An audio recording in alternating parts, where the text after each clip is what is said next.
Hi guys, in today's review we're looking at something a little bit different in the hobby, and this is a Hornby limited edition 040 tank engine in the livery of the Trotters Independent Trading Company, or TITCO. And this is in, like I said, the Only Fools and Horses brand. As people know, I'm a big fan of Only Fools and Horses. I've got a few of their wagons. I thought I'd try out their loco. I know it's a basic loco. We do have a product code for this. It's R30326. Like I said, this is a limited edition. You can get it from several places, which the links will be down below in the description.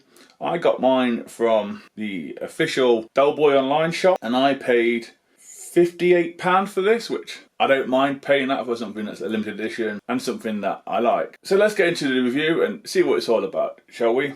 Starting somewhere different now, we'll start on the back of the box. On the back of the box, it does have a little story to go with the tank engine. It says, back when the Trotters were decorating the Golden Loach kitchen, Grandad found himself whistling "This is the age of the train" all day long, as the paint just happened to be very similar and luminous to the British Railway yellow.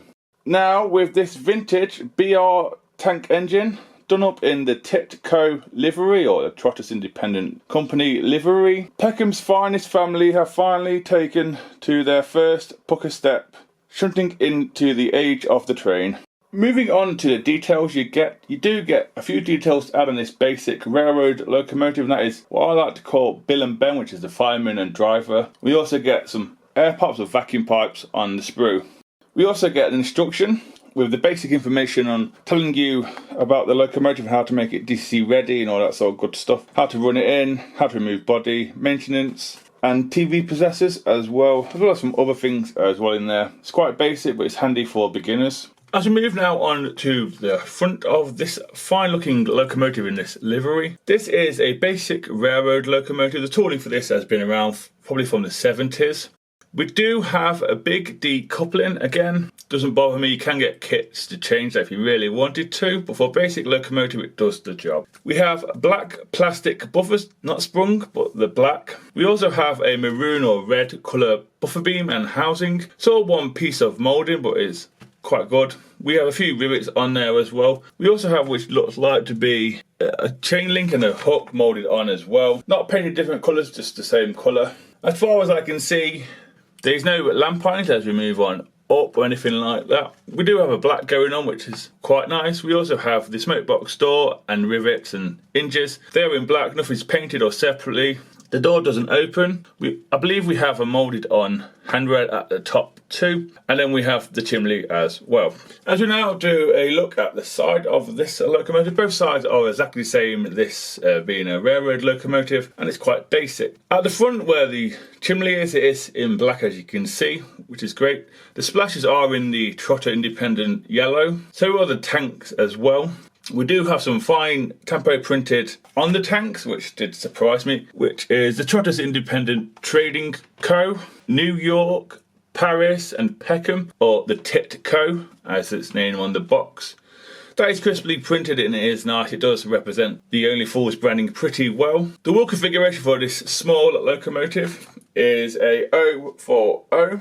The axles have not been covered up or anything like that, but it's a basic locomotive. It probably keeps the cost down. If you wanted to paint them over yourself, you can do some black paint. The running board on this is in a red or maroon colour. So are the steps near the cab doors. The cab doors themselves are in yellow. We also have a number for this locomotive, and I actually like this number. The number for this locomotive is 1981, which is when Only Fools and Horses aired originally. That is a nice touch. I do like that. It's a nice throwback as well. We do have some windows in the cab, well, not glazed, but if you want to glaze them, there's kits out there. As we move on to the back of this locomotive, we do have the big decoupling again. We also have black buffers, which are plastic and not sprung. We also have the buffer beam and housing in a red or maroon colour. We also have a hook too. There's some holes on there somewhere for your detail parts to go to.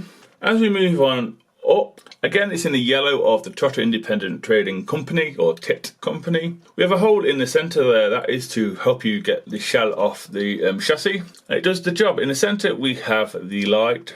Again, not painted over, it's just in the livery of the Trotters Independent Traders, but if you wanted to cover it up, you can, or paint it a different colour, you can. Like around the cab side, we had some cold rails, but this side we don't. Doesn't really bother me, but it's there. And if you look closely, you can see the windows as well. As we do an aerial view now on this model, starting in the usual places, which is the coal load and the roof of the cab. The coal load itself is in black, the coal bunker itself is in yellow. The coal is not removable. The roof itself is in black as well, no rivets or anything like that. Moving along now to the boiler itself. The boiler and tanks are in this yellow of the Trotters Independent Trading Company. We do have water filler caps at the end of the tanks. They don't move or anything, they're moulded in. We also have a dome as well.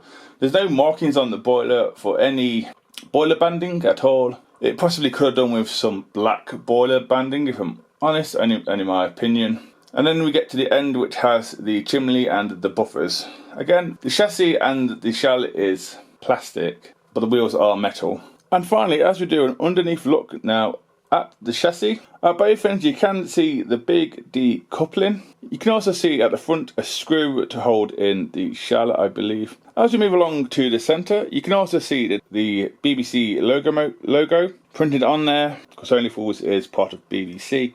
We also have a cog to help you oil this model, part of your maintenance. We do have pickups on all four wheels. We also have wheels that are solid at the back for contact, which is great. If it does the job, it's perfect. Again, we have a screw in the centre, which is basically to hold the motor in place. So please don't unscrew that unless you're replacing a motor.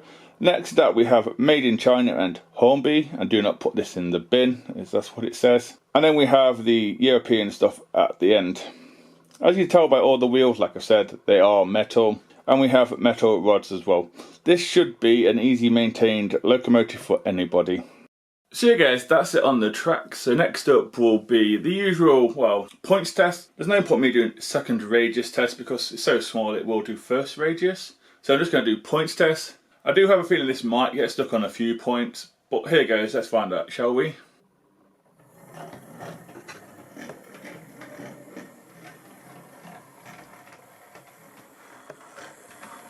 What's that?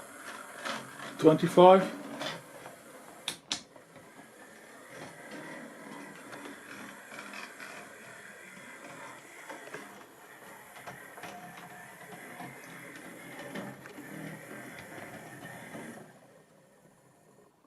So yeah, it managed that pretty well, if I'm honest with you. Probably a little fast for like this size, but it managed it nonetheless. Next up, we'll have some slow speed running session and we'll find it a train to pull and see you at the end. So here goes.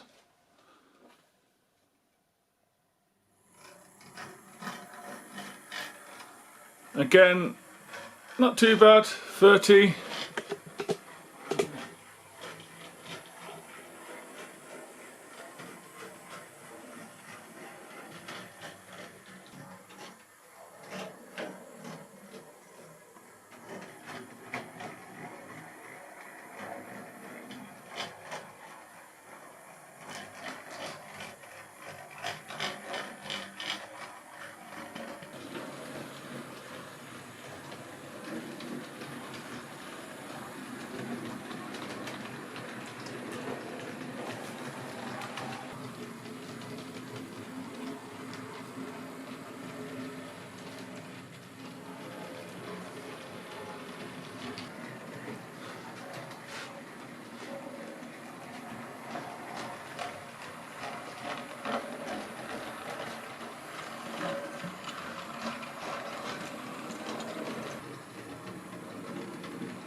So yeah guys, that's the end of the review and running session for you. For my opinion, I'll tell you what it ran with, which was my Only Fools and Horses rail van, ×2, and the 2 Peckham Spring water tankers ×2 as well.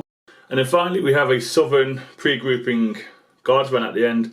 At this point in time, there isn't an Only Fools guards van, which it really needs to be one, if I'm honest. It's only my opinion. As for the model itself, will appeal to several people: collectors, Only Fools and Horses fans, and model railway fans that like unusual things, and even people who collect limited edition stuff. For me, I do think there's a market in there. I understand the pricing, I understand why it's high. Hornby have to make a profit, and so does the company that commissioned or asked Hornby to make this model. And speaking of the model, you can get it from 3 official places. One being the Del Boy website, where I got mine from. Like I said, that was £58.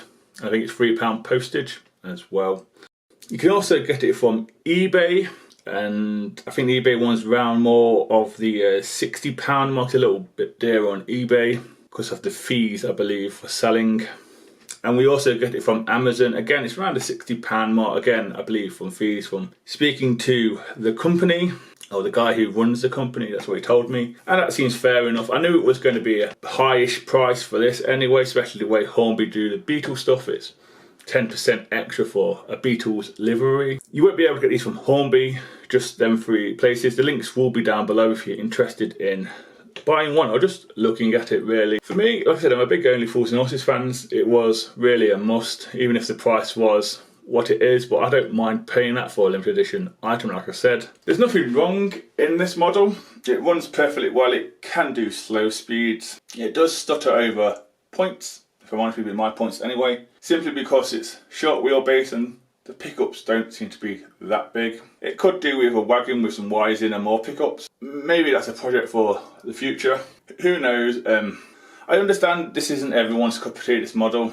Delivery, the whole works. I understand that. I get it. But the other 2 were popular, so why not do a locomotive? And to be honest with you, delivery doesn't look too bad. It's got some fantastic touches on it. It's got the year it was commissioned by the BBC. It's also got delivery.